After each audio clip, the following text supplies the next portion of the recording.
भारत संघ में भारत संघ में प्रांत, देशी रियासत व वे क्षेत्र जो भारतीय संघ में शामिल होना चाहें, वे क्षेत्र जो भारत संघ में शामिल होना चाहें, जो भारतीय संघ में शामिल होना चाहें, भारतीय संघ में शामिल होना, जो भारतीय संघ में शामिल होना चाहें, इन इकाइयों को अपने शक्तियों का प्रयोग करने की इजाजत होगी, इन इकाइयों को अपने कार्यों को संपादित करने की इजाजत होगी, इन इकाइयों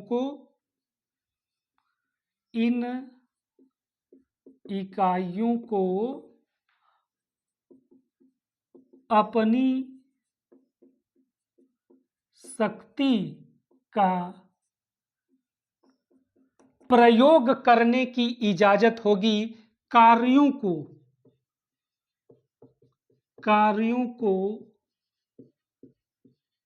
संपादित करने की इजाजत दी जाएगी। बस मैं ये बताने का प्रयास कर रहा हूं, वे सिद्धांत ये हैं जिनका राष्ट्रीय आंदोलन के दौरान सहमति बन गई थी कि जब भी हमें कभी संविधान बनाने का मौका मिलेगा, इन सिद्धांतों को हम रखेंगे। संविधान सभा जो है वो संविधान बना रही थी, अर्थात इन सिद्धांतों को वो अपने साथ अब जो है लेगी वो। तो इसमें अब हम आगे देखेंगे कि किस प्रकार इनको जो है कार्य करने की, जो कार्य को संपादित करने की इजाजत संघीय इकाइयों को दी जाएगी। स्वतंत्र भारत को, संप्रभु गणराज्य को भारतीय संविधान की शक्ति का स्रोत जनता होगी।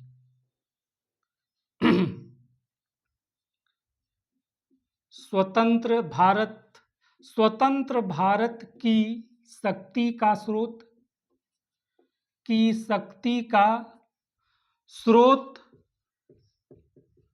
जनता होगी।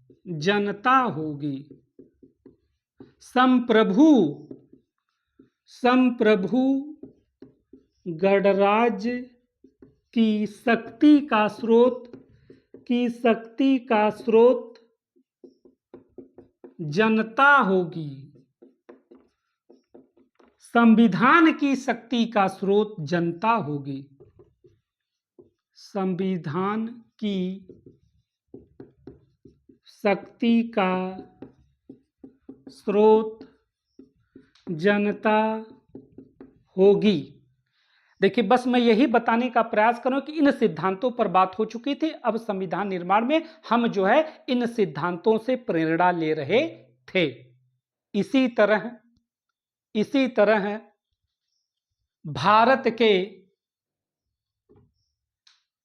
भारत के सभी नागरिकों को सामाजिक न्याय, आर्थिक न्याय, राजनीतिक न्याय उपलब्ध कराया जाएगा।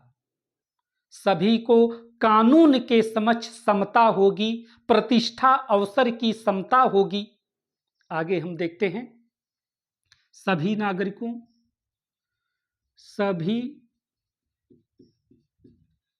नागरिकों को सामाजिक, आर्थिक, राजनीतिक न्याय, सभी नागरिकों को सामाजिक, आर्थिक, राजनीतिक न्याय उपलब्ध कराया जाएगा। कानून के समक्ष समता होगी, प्रतिष्ठा एवं अवसर की समता होगी। कानून के समक्ष समता, प्रतिष्ठा व अवसर की समता। प्रत्येक नागरिकों में प्रतिष्ठा व अवसर की समता होगी। ऐसा बिल्कुल नहीं करने दिया जाएगा कि किसी नागरिक को अधिक प्रतिष्ठा दी जा रही है, किसी नागरिक के लिए कार्य करने की स्वतंत्रता अधिक दी जा रही है, ऐसा बिल्कुल नहीं। सबको अवसर की समता जो है दी जाएगी। इसी तरह प्रत्येक नागरिकों को विश्वास की स्वतंत्रता दी जाएगी, धर्म की स्वतंत्रता दी जाएगी, भाषण की स्वतंत्रता दी जाएगी, अभिव्यक्ति की स्वतंत्रता दी जाएगी, उपासना की स्वतंत्रता दी जाएगी, व्यवसाय की स्वतंत्रता दी जाएगी, संगठन बनाने कार्य करने की स्वतंत्रता दी जाएगी। सभी नागरिकों को, सभी नागरिकों को जो है क्या क्या दिया जाएगा, लेकिन ये जो भी दिया जाएगा ये सार्वजनिक नैतिकता के अधीन रहते हुए, कानून के अधीन रहते हुए, कानून के अधीन या सार्वजनिक नैतिकता, सार्वजनिक नैतिकता के अधीन रहते हुए, अधीन रहते हुए क्या क्या दिया जाएगा? विश्वास की स्वतंत्रता, धर्म की स्वतंत्रता, उपासना की स्वतंत्रता, विश्वास की स्वतंत्रता, धर्म की स्वतंत्रता, उपासना की स्वतंत्रता, संगठन बनाने की स्वतंत्रता, कार्य करने की स्वतंत्रता, भाषण की स्वतंत्रता, न जाने कौन कौन सी स्वतंत्रता दी जाएगी। बस ये बताने का प्रयास कर रहा हूं कि इन लोगों को, मतलब देश के प्रत्येक नागरिकों को ये सभी सहूलियतें दी जाएंगी। इन बातों पर राष्ट्रीय आंदोलन के दौरान ही सहमति बन गई थी। इसी तरह कुछ और भी बुनियादी बातें हैं, जैसे कुछ और भी बुनियादी बातें जैसे अल्पसंख्यकों को सुरक्षा दी जाएगी, अन्य पिछड़े वर्गों को सुरक्षा दी जाएगी, दलितों को सुरक्षा दी जाएगी, जनजाति क्षेत्रों को सुरक्षा दी जाएगी। अल्पसंख्यकों को, अल्पसंख्यकों को सुरक्षा दी जाएगी, अन्य पिछड़े वर्गों को स्वतंत्रता दी जाएगी, दलितों को स्वतंत्रता दी जाएगी, दलितों को स्वतंत्रता दी जाएगी, जो है जनजातीय क्षेत्रों को स्वतंत्रता, जनजातीय क्षेत्रों को स्वतंत्रता जो है को सुरक्षा दी जाएगी, को सुरक्षा दी जाएगी। इसी तरीके से हम और भी बात आगे करें कि भारत के थल की, भारत के जल की, भारत के आकाश की, आकाश के संप्रभु अधिकारों की रक्षा की जाएगी। भारत के थल, जल, नभ के संप्रभु अधिकारों की रक्षा सभ्य राष्ट्रों के कानून और नियमों के अनुसार की जाएगी। सभ्य राष्ट्रों के कानून व नियमों के अनुसार की जाएगी। इसी तरह विश्व शांति के लिए, मानव कल्याण के लिए हमारा देश सदैव स्वेच्छापूर्वक पूर्ण सहयोग करेगा।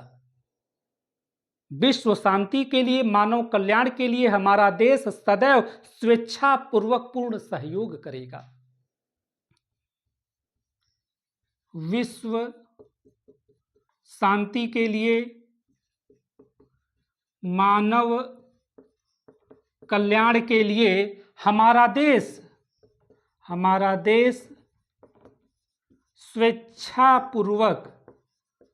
स्वेच्छापूर्वक पूर्ण सहयोग करेगा। बस मैं ये बताने का प्रयास कर रहा हूं कि किस प्रकार राष्ट्रीय आंदोलन के दौरान बनी सहमति से ही जो है हमारी संविधान सभा प्रेरणा ले रही थी। अगर ये सहमति वर्षों पहले नहीं बनी होती तो बड़ा मुश्किल होता संविधान सभा को कार्य करने में। हमें यह भी बहुत अच्छी तरह पता है कि किस प्रकार ये ऐसे उद्देश्य हैं जिसमें जनता की आकांक्षा और जनता के लक्ष्य सब कुछ जो है इसमें समाहित हैं। और हकीकत ये है कि ये ही जवाहरलाल नेहरू के उद्देश्य प्रस्ताव हैं जिसे उन्होंने 13 दिसंबर 1946 को संविधान सभा में रखा था। तो अपने आप में ये क्या हैं? अपने आप में ये हैं उद्देश्य प्रस्ताव। उद्देश्य प्रस्ताव जिसे नेहरू जी ने 13 दिसंबर 1946 को संविधान सभा में इसे रखा था। बस मैं ये बताने का प्रयास कर रहा हूं, वर्षों पहले ये सभी चीजों पर सहमति हो गई थी। इन्हीं सहमति को एक पुंज के रूप में जवाहरलाल नेहरू ने उद्देश्य प्रस्ताव के रूप में आपके 13 दिसंबर 1946 को जो है संविधान सभा में रखा था। तो हम ये देख रहे हैं कि किस तरीके से हमारी संविधान सभा कितने बढ़िया तरीके से ये सब जो है वो काम कर रही है। तो इसमें हम फिर कुछ आगे की बात देखेंगे कि ये सभी बातें अभी हमने क्या देखा कि देश के अंदर किस तरीके की गतिविधियां संविधान को बनाने के लिए जो है हो रही थी। इसी तरह हमारे संविधान निर्माताओं ने दूसरे देशों के प्रयोगों, दूसरे देशों के अनुभवों, अन्य संवैधानिक परंपराओं से भी कुछ न कुछ ग्रहण करने का प्रयास किया। इसे हम अगले पॉइंट के रूप में जो है लिखेंगे कि किस प्रकार जो है हमारे संविधान निर्माताओं ने हमारे संविधान निर्माताओं ने अन्य देशों के प्रयोगों, अन्य देशों के अनुभवों, अन्य संवैधानिक परंपराओं से भी कुछ न कुछ ग्रहण किया। अन्य देशों के प्रयोगों, अनुभवों, संवैधानिक परंपराओं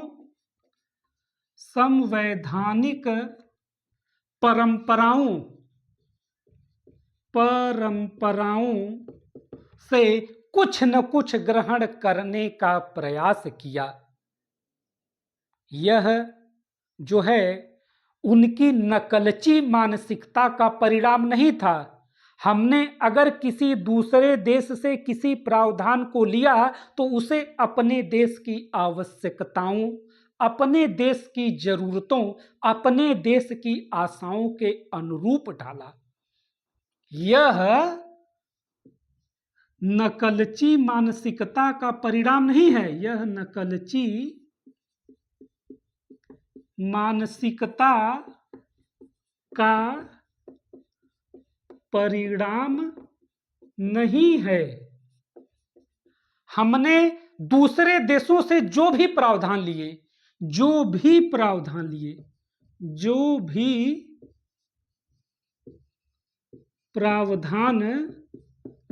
उसे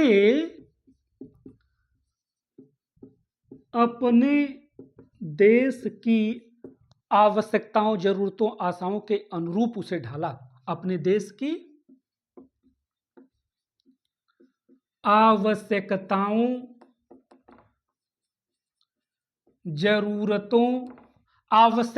जरूरतों और आशाओं के अनुरूप ढाला। आशाओं के अनुरूप ढाला उसे। तो कहने का मतलब यह है कि हमने दूसरे देशों से भी कुछ न कुछ लिया, परंतु उसे अपने देश की आवश्यकताओं, अपने देश की जरूरतों, अपने देश की आशाओं के अनुरूप उसे ढाला। हमने दूसरे देशों से क्या क्या लिया, इसे हम देखने का प्रयास करेंगे कि हमने दूसरे देशों से क्या क्या लिया। हमने दूसरे देशों से क्या क्या लिया, तो हम पहले लिखेंगे हमने ब्रिटिश संविधान से क्या लिया।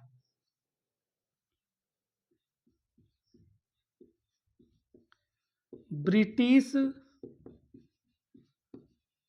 संविधान से हमने क्या लिया। सर्वाधिक मत पाने वाले को चुनाव में जीत का अधिकार देना, हमने यह ब्रिटेन से जो है लिया। सर्वाधिक मत पाने वालों को चुनाव में जीत का अधिकार, यह हमने कहां से लिया, यह हमने ब्रिटेन से लिया। दूसरा, कानून के शासन का विचार। तीसरा, कानून के निर्माण की विधि। कानून के शासन का विचार। कानून के शासन का विचार से तात्पर्य क्या है कि प्रत्येक व्यक्ति, चाहे वो अमीर है चाहे गरीब, अगर वो कोई अपराध किया है, उस अपराध में जो सजा है वह अमीर और गरीब सबके लिए बराबर है। यहां जंगल राज नहीं है, कानून के अनुसार ही जो है चलेगा, कानून से बड़ा कोई नहीं है। तीसरा, कानून के निर्माण की विधि। कानून के निर्माण की विधि। कानून के निर्माण की विधि से क्या तात्पर्य है कि किस प्रकार लोकसभा में कोई बिल जाता है, फिर उसे राज्यसभा में लाया जाता है, या राज्यसभा में जाता है, फिर उसे लोकसभा में लेकर जाया जाता है, फिर राष्ट्रपति उस पर हंसता है। ये जो निर्माण की जो विधि है, ये हम कहां से लिए, ये हम ब्रिटेन से लिए। अगला, विधायिका में अध्यक्ष का पद और उसकी भूमिका। विधायिका में अध्यक्ष का पद व उसकी भूमिका हमें बहुत अच्छी तरह पता है कि किस प्रकार लोकसभा में अध्यक्ष होता है। तो ये सब जो है हम कहां से लिए हैं, ब्रिटेन से लिए हैं। अगला जो है शासन की संसदीय प्रणाली। शासन की संसदीय प्रणाली से तात्पर्य यह है कि किस प्रकार कार्यपालिका का सृजन वह संसद से होता है और कार्यपालिका संसद के प्रति उत्तरदायी है। और कार्यपालिका संसद के प्रति उत्तरदायी, अर्थात शासन का संसदीय स्वरूप। शासन का संसदीय स्वरूप। तो इसे हम क्या समझेंगे कि विधायिका से ही कार्यपालिका का सृजन, और कार्यपालिका विधायिका के प्रति जिम्मेदार होती है। कार्यपालिका अपने कार्यों के लिए उसे विधायिका में जवाब देना पड़ता है। मंत्रियों को अपने कार्यों के लिए विधायिका में जवाब देना पड़ता है। तो ये बात हो गई ब्रिटिश संविधान से। हमने अमेरिकी संविधान से क्या लिया। अमेरिकी संविधान से हमने क्या लिया, मौलिक अधिकारों की जो है सूची। मौलिक अधिकार क्या है कि किस प्रकार समानता का अधिकार, अवसर की समानता का अधिकार, या जो है जीवन जीने की स्वतंत्रता, ये सभी जो है मौलिक अधिकार, ये हमने कहाँ से लिए? अमेरिका से। मौलिक अधिकारों की सूची हम कहाँ से लिए?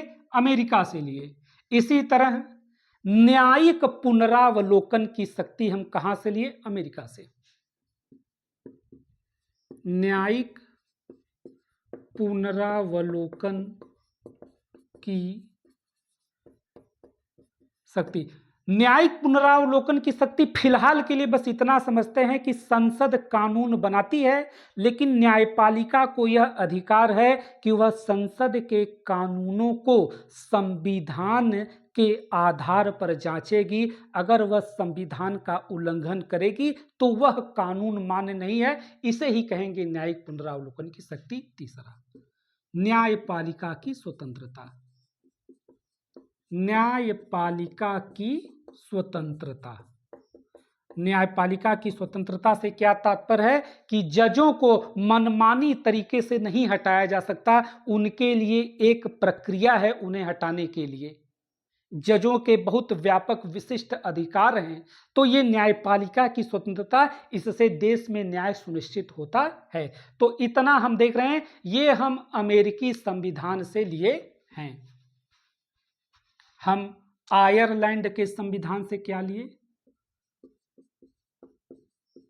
आयरलैंड के संविधान से हम क्या लेंगे?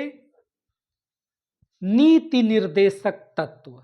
नीति निर्देशक तत्व से क्या तात्पर्य है? अगर सोचिए, सरकार कुछ इस तरीके से बात करे कि वह समाज के पिछड़े वर्गों की उन्नति के लिए कार्य करेगी, आय की असमानता जो है उसे दूर करने का प्रयास करेगी, स्वास्थ्य सेवाओं को बहाल करेगी, यही तो है नीति निर्देशक तत्व। ये हम कहां से लिए? आयरलैंड के संविधान से। नीति निर्देशक तत्व कहां से लिए? आयरलैंड के संविधान से। नीति निर्देशक तत्व हम कहां से लिए? आयरलैंड के संविधान से हम लिए। फ्रांस से हमने क्या लिया? स्वतंत्रता, समानता, बंधुता का सिद्धांत। फ्रांस से हमने क्या लिया? स्वतंत्रता, समानता, बंधुता का जो है आपका सिद्धांत। फ्रांस से क्या लिया? स्वतंत्रता, समानता, बंधुता। स्वतंत्रता, समानता, बंधुता का सिद्धांत हमने जो है कहां से लिया? यह हमने लिया आपके फ्रांस से। ये स्वतंत्रता, ये समानता, ये बंधुता, क्या ये सामाजिक लोकतंत्र नहीं है? बिल्कुल है। स्वतंत्रता, समानता, बंधुता यह सामाजिक लोकतंत्र का सार है। इसी के संदर्भ में भीमराव अंबेडकर ने हमारे संविधान के परिप्रेक्ष्य में आगामी दिनों में क्या होने वाला है उसके बारे में भीमराव अंबेडकर ने एक बहुत अच्छी टिप्पणी की थी। उन्होंने क्या कहा था कि हमें अपने राजनीतिक लोकतंत्र को हमें सामाजिक लोकतंत्र का रूप देना चाहिए। भीमराव अंबेडकर ने क्या कहा था कि हमें अपने राजनीतिक लोकतंत्र को सामाजिक लोकतंत्र का रूप देना चाहिए। राजनीतिक लोकतंत्र तब तक अस्थायी नहीं रह सकता जब तक कि उसे सामाजिक लोकतंत्र का आधार न मिले। सामाजिक लोकतंत्र मतलब स्वतंत्रता, समानता, बंधुता। इसे थोड़ा सा भीमराव अंबेडकर के कोड को हम लिखते हैं। भीमराव अंबेडकर ने क्या लिखा, क्या कहा कि अपने राजनीतिक लोकतंत्र को हमें सामाजिक लोकतंत्र का रूप देना चाहिए। अपने राजनीतिक लोकतंत्र को हमें सामाजिक लोकतंत्र का रूप देना चाहिए। राजनीतिक लोकतंत्र तब तक अस्थायी नहीं रह सकता जब तक उसे सामाजिक लोकतंत्र का आधार न मिले। राजनीतिक लोकतंत्र तब तक अस्थायी नहीं रह सकता जब तक उसे सामाजिक लोकतंत्र का आधार न मिले। सामाजिक लोकतंत्र से क्या तात्पर्य? स्वतंत्रता, समानता, बंधुता, यही है सामाजिक लोकतंत्र। और इन तीनों को अलग नहीं किया जा सकता। इन तीनों का संयुक्त रूप ही लोकतंत्र के वास्तविक प्रयोजन को सफल करता है। सामाजिक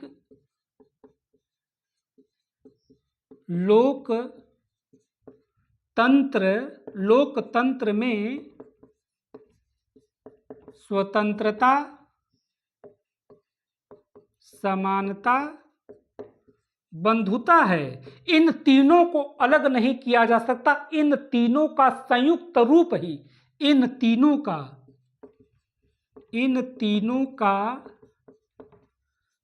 संयुक्त रूप जो है लोकतंत्र को सफल बनाता है। लोकतंत्र को सफल बनाता है। आप एक ऐसे समाज की कल्पना करिए जिसमें सबको स्वतंत्रता दी गई है, लेकिन किसी को ज्यादा स्वतंत्रता और किसी को कम स्वतंत्रता। तो हम ऐसे समाज को कहेंगे समता विहीन स्वतंत्रता। अगर ऐसी स्थिति है तो इस समाज में जो है आपके कुछ व्यक्तियों की प्रभुता स्थापित हो जाएगी, क्योंकि जिसे अधिक स्वतंत्रता मिली है, जिसे अधिक अधिकार मिला है, वह दूसरों पर जो है दबाव डालने लगेगा, दूसरों पर अधिकार करने लगेगा। तो हम जो है समता विहीन स्वतंत्रता में हम क्या देखें कि स्वतंत्रता सबको है, लेकिन किसी को कम, किसी को ज्यादा, जिसे ज्यादा है वह कम वाले स्वतंत्रता वाले व्यक्ति को दबाना जो है शुरू कर देगी। इसी तरह आप एक ऐसे समाज की कल्पना करिए जहां सभी समान हैं, लेकिन किसी को स्वतंत्रता नहीं मिली है, अर्थात स्वतंत्रता विहीन समता। स्वतंत्रता जो है किसी को नहीं मिली है, लेकिन सभी समान हैं। तो ऐसी स्थिति में क्या होगा? ऐसी स्थिति में व्यक्ति का जो व्यक्तिगत पहल है वही नष्ट हो जाएगी।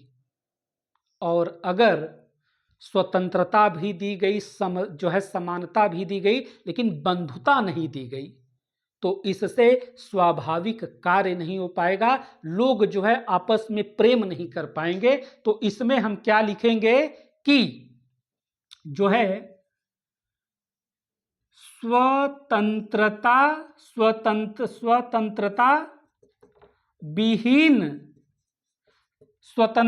विहीन समता,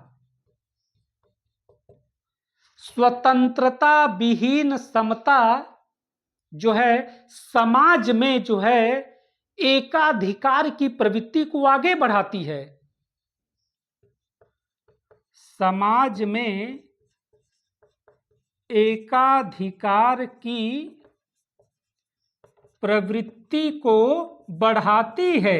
समाज में एकाधिकार की प्रवृत्ति को बढ़ाती है। और इसी तरीके से जो है आपके समता विहीन स्वतंत्रता, समता विहीन स्वतंत्रता, अर्थात आपके जो है सॉरी, यहां आपके क्या रहेगा जो है आपके कि स्वतंत्रता, स्वतंत्रता विहीन समता। तो जो है ये आपके क्या करेगी, इससे व्यक्तिगत पहल नष्ट हो जाएगा, व्यक्तिगत पहल नष्ट हो जाएगा। सबसे जरूरी है बंधुता, बंधुता अगर नहीं होगी तो इससे जो है स्वाभाविक मार्ग रुक जाएगा, स्वाभाविक मार्ग रुक जाएगा। यह बात कहां से उठी थी, जो हम फ्रांस से स्वतंत्रता समानता बंधुता का सिद्धांत लिए थे, उसी पर भीमराव अंबेडकर का यह बयान था। अब हम बात आगे बढ़ाएंगे कि हमने कनाडा के संविधान से क्या लिया। क्या हमने वहां से अर्ध संघात्मक व्यवस्था लिया? बिल्कुल, अर्ध संघात्मक व्यवस्था। देखिए, जब मैं केवल बोलूंगा संघात्मक व्यवस्था अर्थात केंद्र सरकार और राज्य सरकार में शक्तियों का वितरण, जब मैं बोलूंगा अर्ध संघात्मक व्यवस्था अर्थात मजबूत केंद्र सरकार के साथ कमजोर राज्य सरकार, तो यह है अर्ध संघात्मक व्यवस्था। और दूसरा है अवशिष्ट शक्ति, अवशिष्ट शक्ति। अवशिष्ट शक्ति से तात्पर्य यह है कि हमें पता है कि हमारे संविधान की 7वीं सूची में जो है आपके शक्तियों का, विषयों का बंटवारा किया गया है। जो विषय किसी भी सूची, किसी भी अनुसूची में नहीं है, अर्थात वो विषय जो उभर रहे हैं, जो नवीन नवीन विषय आ रहे हैं, उसे हम कहते हैं अवशिष्ट शक्तियां। यह भारतीय संविधान में केंद्र को, सरकार को यह शक्ति दी गई है। ये हमने कहां से लिया? ये हम जो है कनाडा से लिए हैं। देखिए, आज इस पूरे चैप्टर के माध्यम से हम केवल इतना जानने का प्रयास किए हैं कि हमें संविधान की आवश्यकता क्यों है और हमारा संविधान कैसे बना। आज का ये टॉपिक इतना ही है। आपका बहुत बहुत धन्यवाद।